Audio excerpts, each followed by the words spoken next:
Get your arms wide open. Live your life with your arms wide open. Ready to receive. And our story yet today, even this talk, is unwritten, right? Let's see what's going to happen. I mean, who knows, right? I mean, actually, we talked about this. I don't know when we talked about this. We've had so many conversations, but we talked about, that our plans, we lay our best plans and then we let them go. I've got some plans here. We'll see what happens. And it's time to allow Spirit to move through whatever is happening in the now moment, and to begin to learn to trust that. And so we are coming midstream into this conversation about prayer. Thank you, Mark, for sharing about prayer. That was perfect. I so appreciate you opening your heart in that way. And we all have a story about prayer, do we not? We have a relationship with it. It's something that has either been introduced in part of our lives or not. There could be an absence of a history with it. And so we've been talking about the power of prayer this week, and today is the creative power of our word. But just to bring everyone up together on the conversations that we've been having, whether you've been here or not, you can always go back and check it out. But at some point in prayer, when we turn to prayer, we're in this situation perhaps where we want something, where there's a wanting. And I walked to the side of the stage because this was the side of the stage last week where, as the prodigal daughter, I ran off into a far land, away from my safety and security and my source. And I found myself wanting. I found myself uncomfortable. And often when we turn to prayer, that is what is going on. There is something that seems to be lacking, something that we desire that we do not think that we have. And perhaps it's an experience, perhaps it's an emotion, but that we get this opportunity in that moment to come to ourselves. Coming to ourselves is just to wake up, is just to take a breath, is just to create an interruption in the thought patterns that are maintaining a certain thought system that we might say is of the ego, that we could say is of fear. But that thought system as a cornerstone that keeps us stuck. And what prayer does is it helps us to release that. And how do we do that? We do that just by developing an awareness, a presence. I come to myself. I want something different. It's a desire that comes that says, I don't want this anymore. I want something else, but I don't know how. I don't know how to do that. And just in admitting that, we begin that process of humility. The process of, what I've been doing isn't working. I'm willing to try something else. I'm open and I'm willing. And in that openness and willingness, I turn to something greater than myself. I turn to God. I turn to Spirit. Right? I turn to Source, and I begin to walk in the direction as best as I can to God, to Spirit. And we ended last week with the idea then that really the first steps of prayer is to recognize, is to remember again. Recognizing is to remember again. So there's a distant memory. There is a whispering in the soul that calls us. And it's that whispering that has been distracted by the world of form and conditions and the distractions of the world. I mean, they're all around us, right? But there's that still small voice, that tug of the heart, a desire, if you will, perhaps to know God, which is to remember again our source from whence we came. So this God is, and then remembering in the prodigal story from last week that the moment that we turn to Spirit, to God, now it seems like it's outside of ourselves, but in a holy instant, in a moment, we are one. God is, I am. And so we unify our consciousness with this power and this presence, this all that is. And as we do so, everything shifts and everything changes. So, without going to a class, how do we describe this God is, this I am, this unification? And the best way that I know how to do it, one of the best ways that I know how to do it, is the illustration of a wave and an ocean. So we have the vast ocean in its depth and breadth, and it's the source in this illustration. It's the source, it's God, it's the all that is. And what arises out of the ocean is the wave.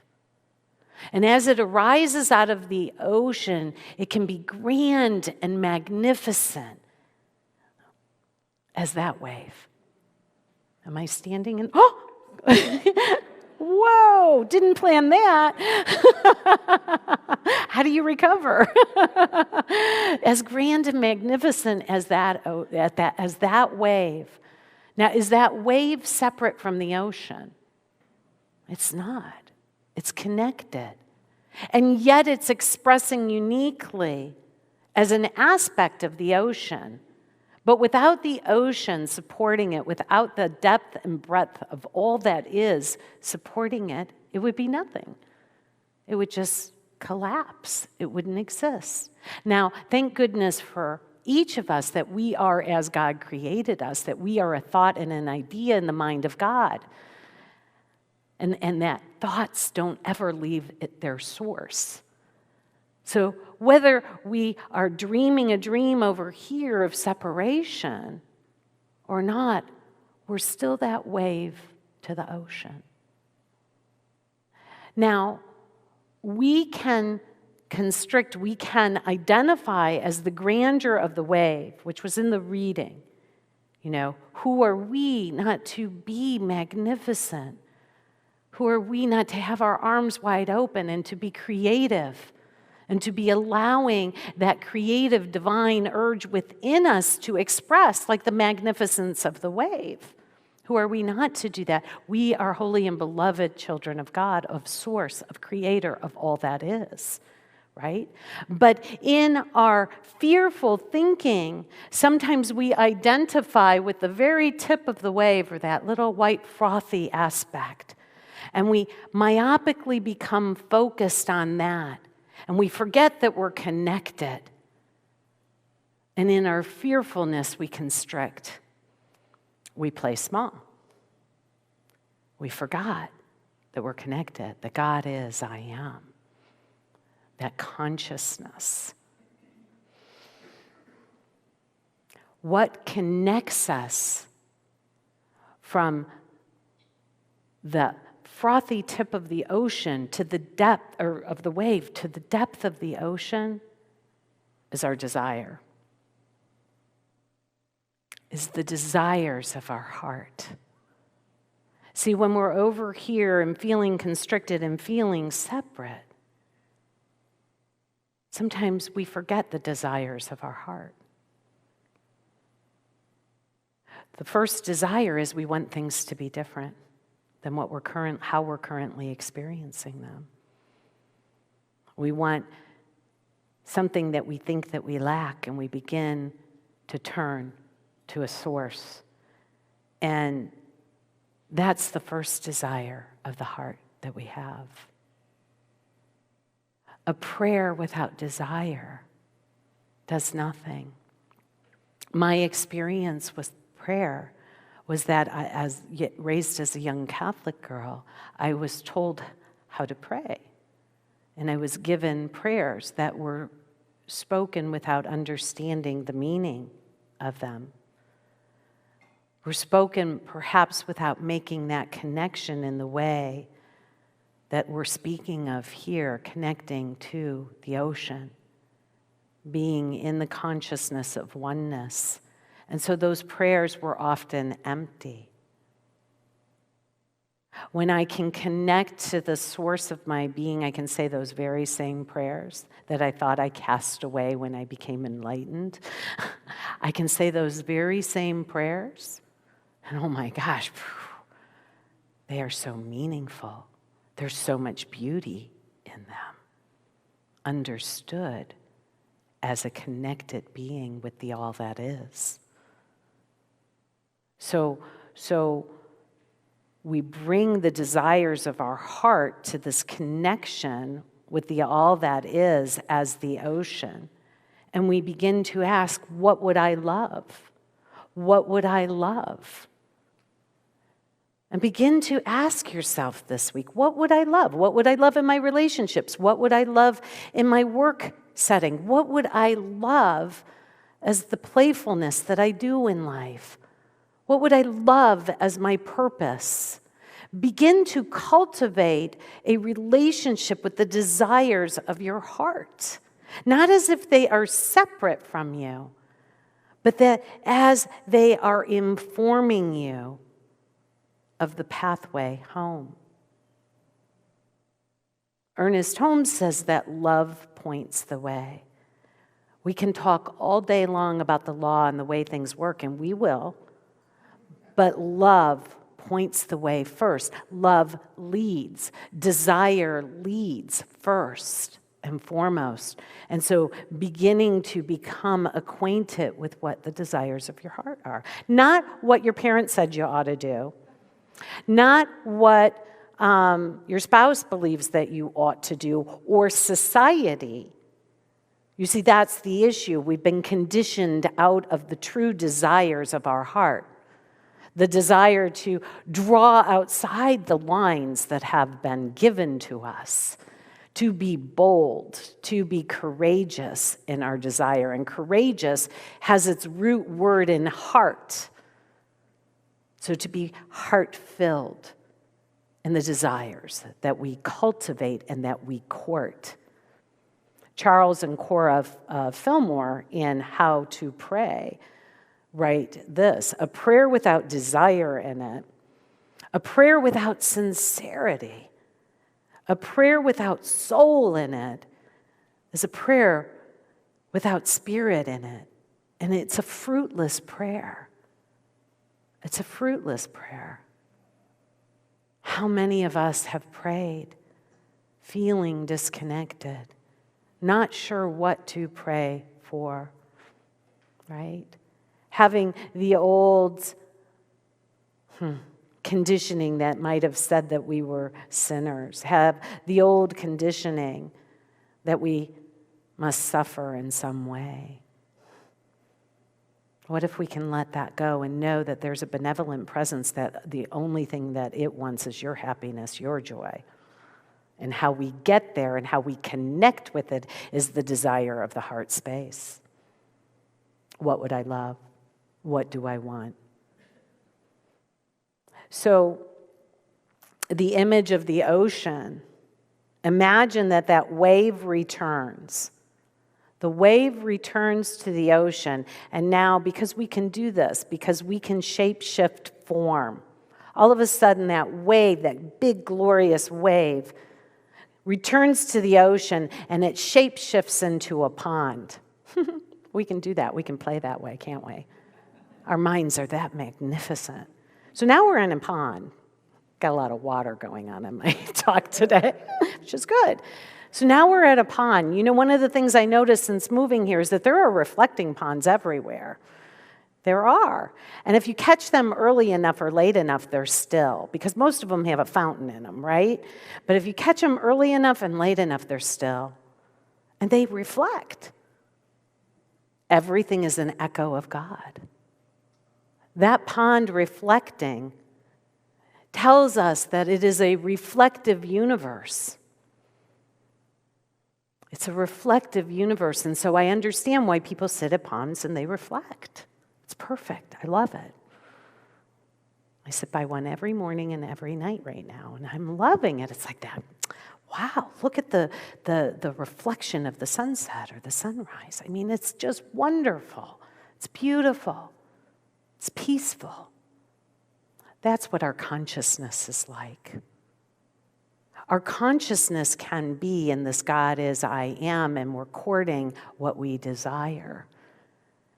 It's like a stillness of the pond, right? And on a clear day, and under certain circumstances, maybe you don't see anything reflecting in that pond. And your thoughts are still.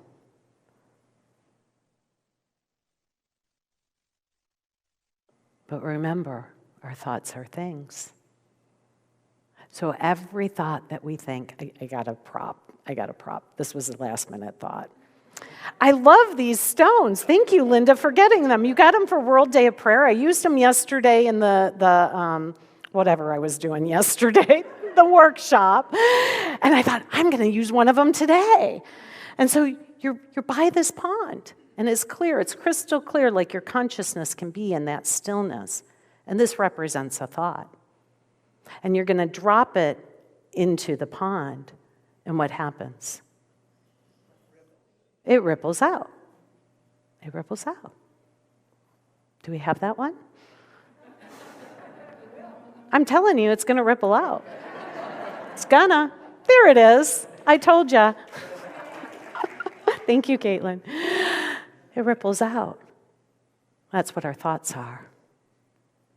Now, these river rocks, man, they're heavier than I thought they would be.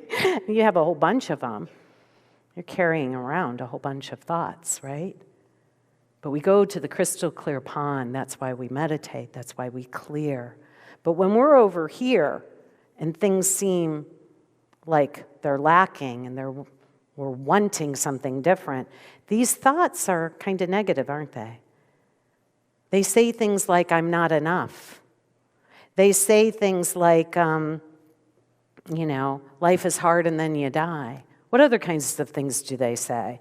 You guys know these thoughts, right? Anybody? I can't. It is what it is. I'm going to give up. It is what it is. I just have to. Pardon me? I'm afraid. I feel lost. I feel hurt. And we're plopping these into our clear pool of awareness, and those ripples go out. And because it's a reflective universe, what happens? Those ripples go out, and they hit other ripples, because we're all dropping these pebbles. Or it goes to the edge, and then it comes back to you. And we get, I can't. It hurts. It is what it is. The reflective universe is benevolent in that it gives us what we think, what we believe. What prayer does, prayer takes this. What prayer does is that we begin to turn. It's like, hey, this is my best thought. This is the best I've got. And we offer it to spirit. And this is a river rock. So imagine we're going to shapeshift to a river. We don't have Caitlin, we don't have a slide of a river. but we're going to, and that river in prayer, this becomes transformed. It becomes smooth. It becomes beautiful. As we begin to drop in thoughts, I can. As I begin to drop in the thoughts of life is beautiful. As I begin to drop in thoughts that my relationships are harmonious. As I begin to drop into that pool, that clear consciousness that there is no death. There's only a graduation to something else, and that we are all one. I begin to drop into this that there's only health and wholeness. And I begin to allow those ripples to go out, and the benevolence of the universe is that it is going to return to me fulfilled as I have spoken it.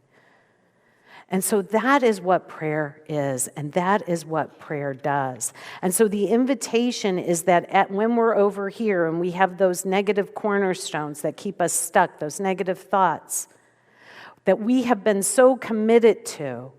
There's this wonderful quote in A Course in Miracles that I used at whatever I was doing yesterday, and I'm going to use it again today, just like I used this rock again today. I have disowned the truth. I've disowned the truth. Now let me be as faithful to disowning falsity.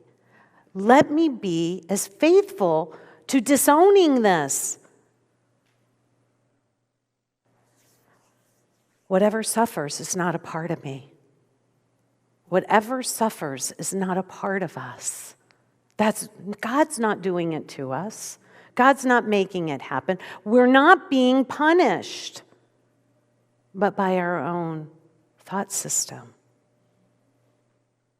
And gee, we can be so compassionate and loving, can we not be? Because we're swimming in it. We are swimming in it more. Caitlin, we're swimming in it. We're swimming in it. Prayer helps to clarify that. In our prayers, we can learn to deny. The proper use of denial is to deny that which is false as being true. To deny that which is false is having power over us. That has no power. Get thee behind me. I'm going to turn to spirit. And I'm, to the best of my ability, going to drop more positive thoughts into my consciousness. This is what prayer is. Focus on the thoughts of God. And if you don't know what the thoughts of God are, Vera said it perfectly in our meditation today. Everything boils down to love. It's really just about love. What are some loving thoughts? I can muster up some loving thoughts to the best of my ability until I can surrender my thinking. We're thinking folk. We don't like to do that. Till I can surrender it to spirit. That I may only think the thoughts of God, the thoughts of love. And so here we are. We're going to go fishing now. We're going fishing now. I don't have a slide, Caitlin. But we're going fishing now, right? We're disciples. We're disciples. We have been through a drama, a trauma. The one we love, our beloved, our teacher, has been crucified. And we forgot the teaching that he could not die. And we think that he is dead. And what do? We hang out with our friends and our buddies because we're safe with them because there's a whole lot of scary stuff going on. And we do what we always do. We go back to what's familiar. We're going to go fishing, right? So they go fishing together. There they are in the boat. And they're out all night. And their nets are empty. They've caught no fish of value.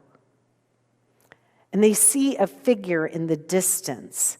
And that figure says to them, "Friends, have you no fish?" And they say, "We're empty, nothing, got nothing. Been doing this all day." The friend in the distance, who they don't know who he is, says, "Cast your nets on the right side of the boat. Cast your nets on the other side of the boat." And they do, and their nets are full. They're filled with fish, fish worthy of being caught. Divine ideas, divine creative ideas that are the desires of your heart. Cast them on the right side of the boat. Offer them to Spirit, to God. Now, what they didn't know is that who was speaking to them, they didn't know it at first, who was speaking to them was the beloved. The Christ, the arisen Christ,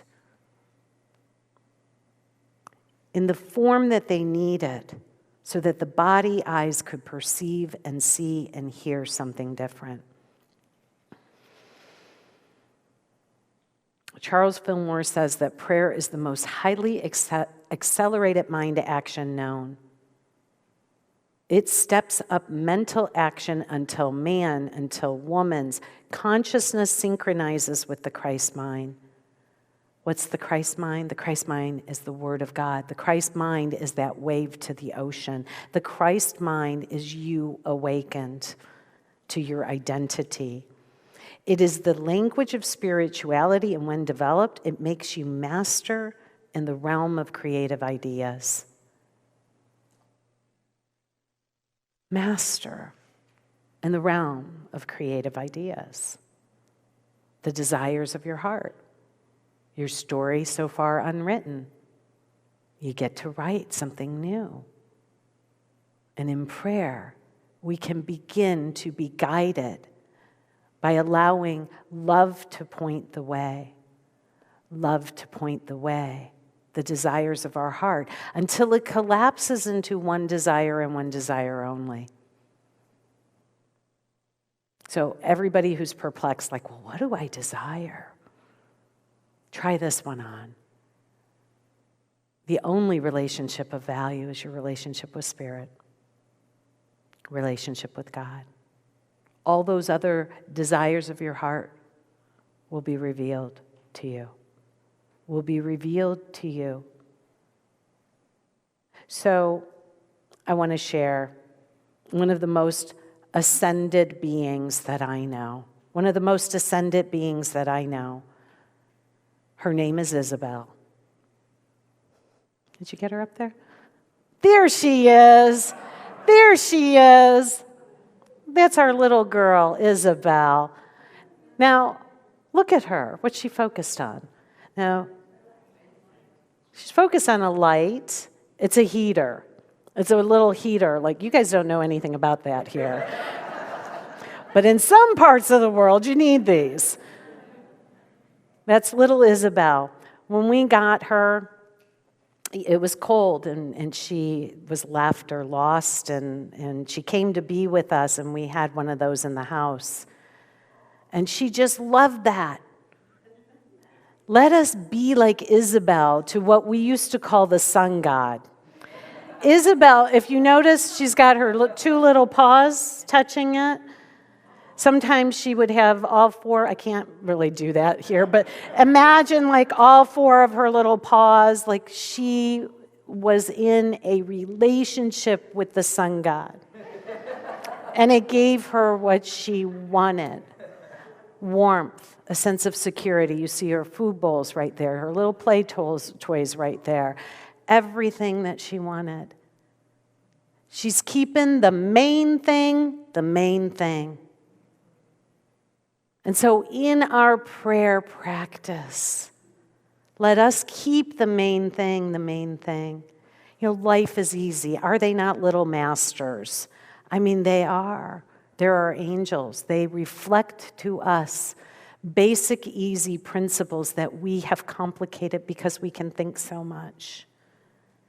Keep the main thing the main thing. The main thing the main thing. And so we're building prayer, and we add that after we find ourselves here, we begin to let this go. We turn to that sun god. We turn to the depth of the ocean, and we do that by following the desire of our heart.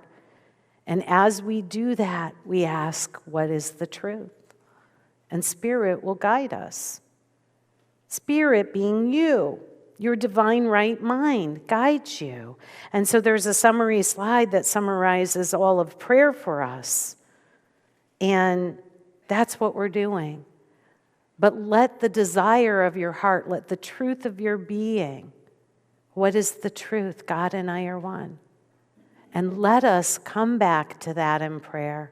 Let that be our desire. And you know what? Whatever you're supposed to write on your story, whatever is supposed to happen in your life, you will be guided. We decided yesterday, at whatever I was doing yesterday, we decided that we're on a need-to-know basis. And it will be revealed to you. It will be revealed to you. This is what I know, is that prayer, and the way that we do prayer here, it brings us home. It brings us back to the depth of the ocean. It brings us back to the still, clear water. And it helps us to be the divine, our arms wide open, the divine receiver of the ideas, the divine creative ideas that we receive into our being, and we affirm and we drop into our consciousness. They ripple out, and they come back, and they return fulfilled. Smooth, perfect, beautiful. This is how we allow the life that God intends for us to be. I see it and know it for each one of us.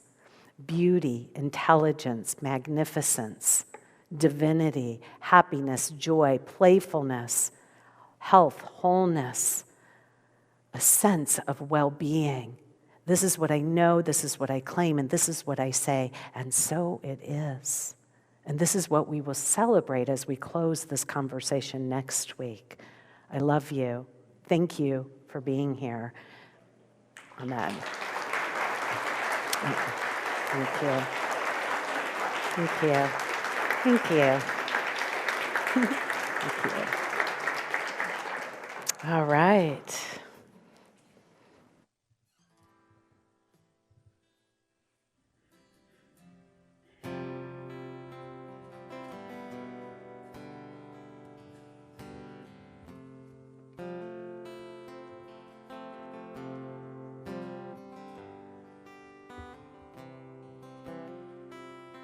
The breath of God is breathing me and resting in the breath of God. I know that all is well. The grace of God is gracing me and resting in the grace of God. I know that all is well.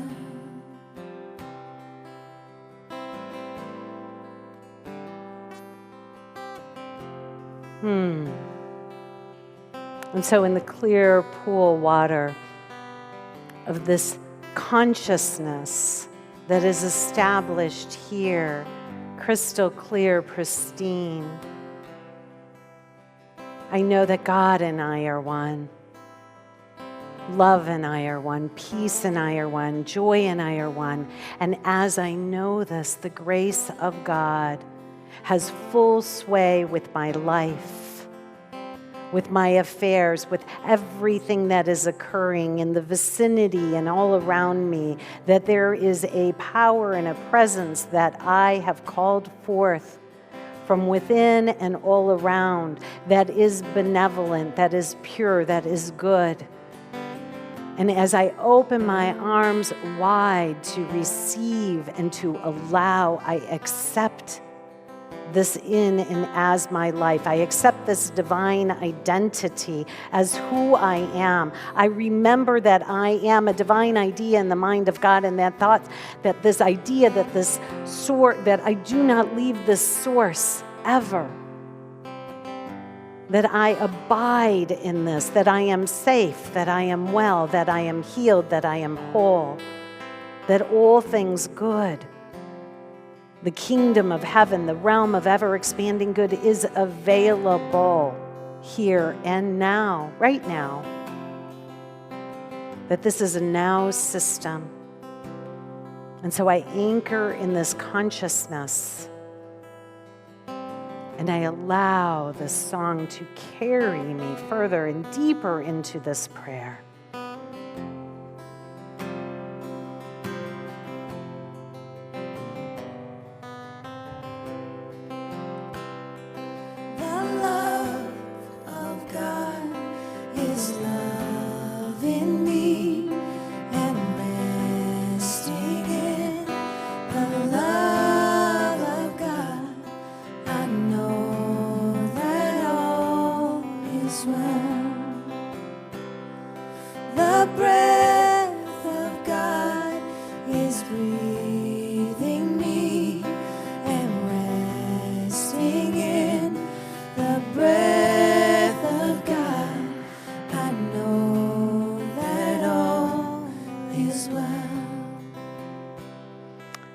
As I know that all is well in my being, how wonderful and magnificent it is to allow the ripples of that knowing to extend forth from me and to bless all who are in my sphere. That there is a vibratory field that is established right now, and that as I extend and allow this, I bless my brothers and sisters. I bless this community. I bless this property, this sanctuary, this retreat. I bless this community and I extend it forth to the world. That what we do and how we do it in this moment matters so much. That this peace and this joy and this grace and this all is well reverberates out and blankets all of creation with its goodness. This is what I know, this is what I claim, and this is what I allow to be. And so it is.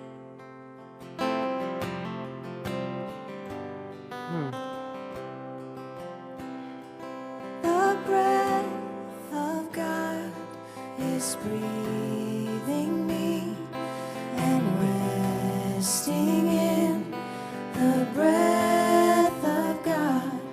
I know that all is well. Sing that with me. The breath of God is breathing me and resting in the breath of God. I know that all is well. Sing again, drop that stone. The breath of God is breathing me and resting in the breath of God. I know that all is well. I know that all is well. I know that all is well.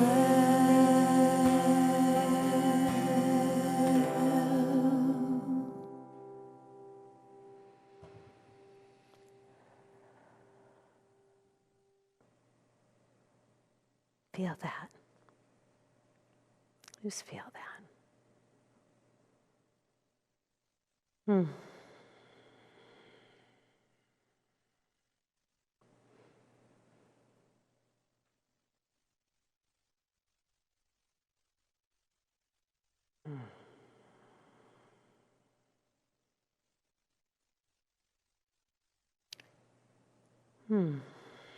And so, all is well.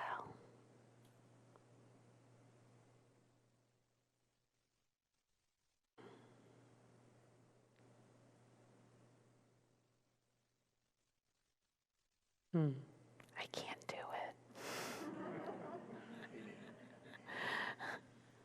I can't do it. That's beautiful. That's beautiful. Beautiful. That's it. That's it right there. All that talk. That's it. You got it. We got it. Woof. All right.